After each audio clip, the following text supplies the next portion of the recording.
Hello everyone, I am Dr. August de Oliveira again, and I am going to talk today about the model-free hybrid workflow. There's been quite a resurgence in hybrids these days, whether it's due to a lot of the big companies, like we call them DSOs in the US, like ClearChoice, or just a lot of people are getting more familiar with placing implants and want to know how to restore them. As you know, that anything in dentistry that takes a lot of appointments takes away your profitability. It's also harder on the patient. So I'm going to go through a technique that I've worked on for the last 5 years. I wouldn't say that I invented it at all, but I certainly have refined my own process where we can do a digital hybrid in 1 or up to 3 visits. So let's first talk about how I learned how to do hybrids. So about 5 years ago, there was very few good courses on how to do digital hybrid.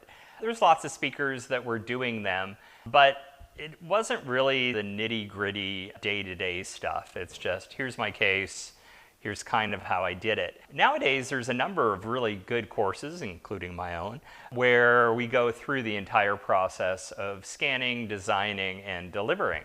But 5 years ago, I really didn't know how to do a digital hybrid. I've done conventional hybrids before, and I was okay at it. Some would take 5 visits, some would take 15 visits. And to be honest with you, in my own practice, I practice in a fairly affluent area where there's not a big need for hybrids. A lot of my patients take really good care of their teeth. So I would maybe do 1 to 4 arches a year at that, and typically just do the restorative. So 5 years ago, a buddy of mine, Dr. Joe Moranafar, was teaching all-on-4 courses and sinus lift courses at a clinic called Brighter Way in Phoenix. And Brighter Way was a dental clinic associated with a homeless shelter.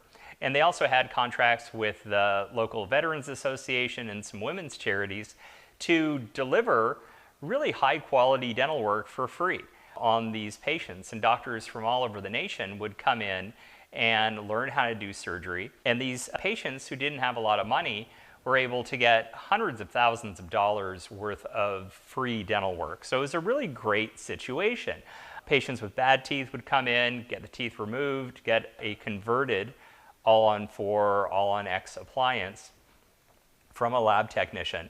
And so there was a lot of these converted dentures going around. But after 2 or 3 years, they started to break down. So a number of really cool companies, Trios donated 5 of their Trios carts. Carbon, the very excellent and very expensive printer, was donated from Carbon. And you may not be familiar with a company called Amann Girrbach, but Amann Girrbach makes a lab CAD/CAM system, a mill and a scanner, paired with a version of exocad called the Ceramill, and they donated a system there too, as well as the Asiga printer, the Asiga Max. So Joe asked me if I'd want to come down and volunteer a few days a month, and I said yeah, because in my own practice, there wasn't a lot of science on digital hybrids, and I didn't want to waste my patients' time.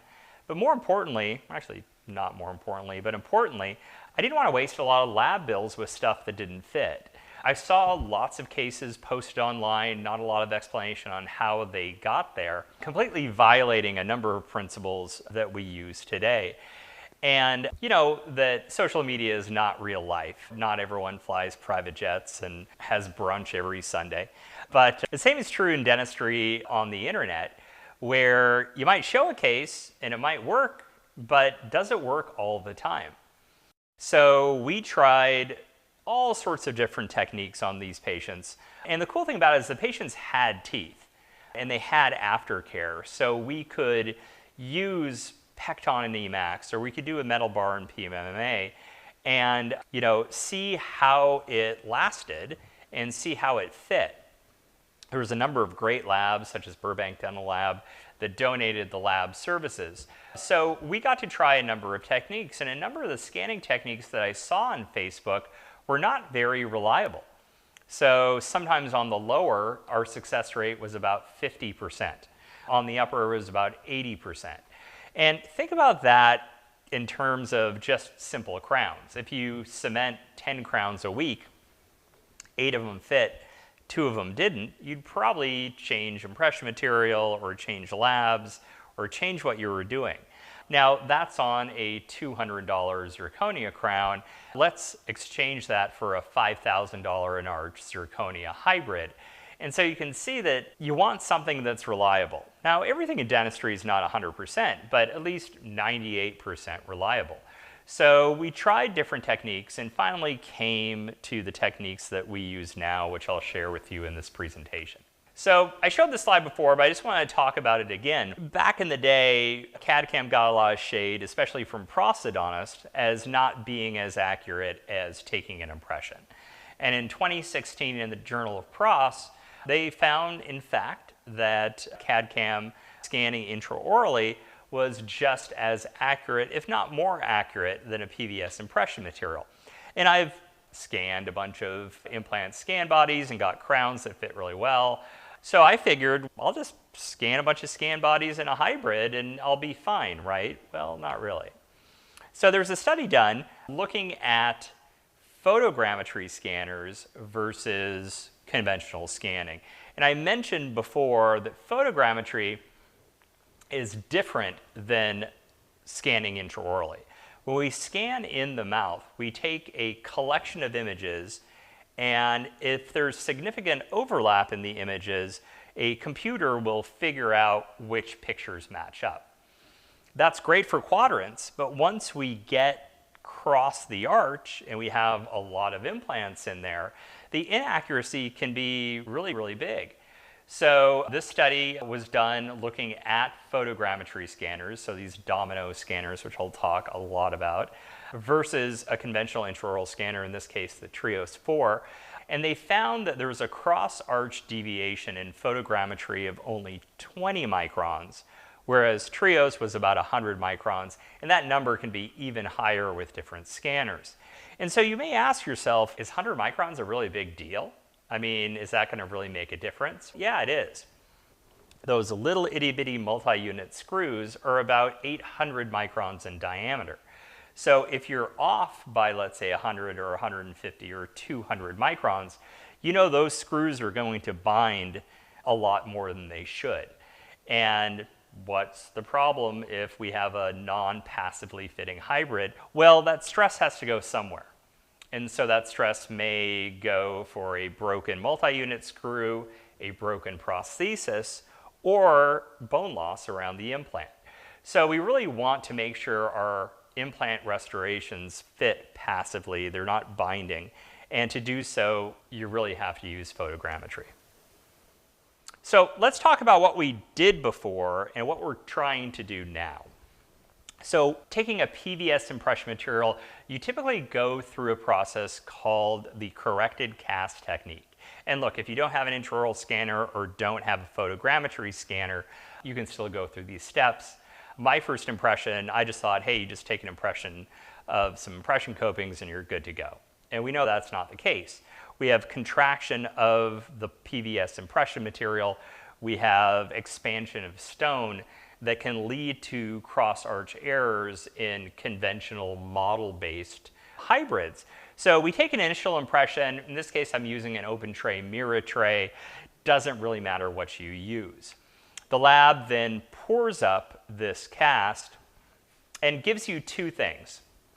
A set of jigs, which are basically acrylic that's been sectioned, and a custom tray to minimize the amount of PVS impression material. You lute these pieces together in the mouth. And the thought process is that after the acrylic or composite, that you lute these chunks of composite together in the mouth. As that hardens, when we do a pickup impression, the implant position won't move. So we take a second impression, and it's called a corrected cast because the first cast that you poured up is not so good. And so this corrected cast will be poured again. The analogs are typically removed from the stone or new analogs are used, and then you get a second poured up model. lots of steps involved, and it costs a lot to do this. Labs will typically charge you if you just say, hey, I just want models and jigs and a custom tray, you're looking at about $1,000 to $1,500 US. Before we get all in on the hybrids, I just want to share with you, actually, it's going to be interesting because this entire lecture is basically all my screw-ups, so you guys don't do screw-ups. And no, this is not my case that you're looking at. But one thing we wanted to do in Brighter Way is we had some docs that weren't used to using a multi-unit. And we should probably define what a multi-unit is. A multi-unit is just a mini abutment that moves the hybrid abutment interface to the level of the gum tissue. Also, there's angled multi-units that correct, especially if you're doing sort of the standard all-on-4, all-on-X technique of distalized distal implants. And you can see in this case being shown that it's going to be a little tough one to restore. So dentists that aren't used to using multi-units, and they're really easy, by the way, asked us at Brighter Ways, hey, can you try to come out with a workflow of a direct to prosthesis or direct to implant interface? So just like a regular abutment, screw the hybrid into the implants. And the short answer is no. And it's no for a couple of reasons. One, we've got to get down into the level of implants. And although the hybrid is a non-engaging connector, so it doesn't have an internal connection that goes into the implants still have to kind of draw. And so if you have any distalized implants that are tipped, you can't do this technique. The second thing is when you do extract all the patient's teeth and do the bone reduction, you actually get a lot of good attached tissue because that minimal attached tissue you had to cover a peak of bone is now flat. So you have a lot of good tissue. And doing so, the risk of tissue impingement is pretty great when you do a hybrid. You're gonna pinch tissue. And so that in and of itself is going to cause a non-passive hybrid. So I highly recommend, I know there's doctors that do them, but I highly recommend always doing hybrids on multi-units. So another question I get a lot is, okay, I'm a garden variety restorative dentist. I'm used to doing abutments and crowns. Can I just do a really big bridge? So have a bunch of implants and just cement the thing like I always do for single crowns. The short answer is yes, you can do them. If you have a limited vertical dimension, so less than 14 millimeters from the incisal edge to the top of the implant, sometimes you have to go that route. However, it's not a great way to go. Patients that have a full mouth of implants bite a lot stronger. And I know zirconia is a very hard material, but zirconia chips. And if you can get a zirconia hybrid with no occlusal adjustments, you won't have any micro cracks that will cause you issues. However, sometimes you do have to adjust the occlusion. And when you adjust the occlusion on zirconia, the zirconia becomes weaker. And so this is a case, a picture on the lower right of a failing implant in the upper right lateral area where I had to remove a cemented mini hybrid and redo it. It was so hard to get at those screws, ultimately destroying the restoration and making a new one. One sort of dentist who doesn't like conventional multi-unit hybrids said, well, if you have a really angled implant, then you can't correct that with typical 30-degree multi-units. Well, the short answer is you can. So I mentioned true abutment in previous lectures. True abutment actually makes a custom angled multi-unit that can correct for any sort of discrepancy in angulation. So that's not really true.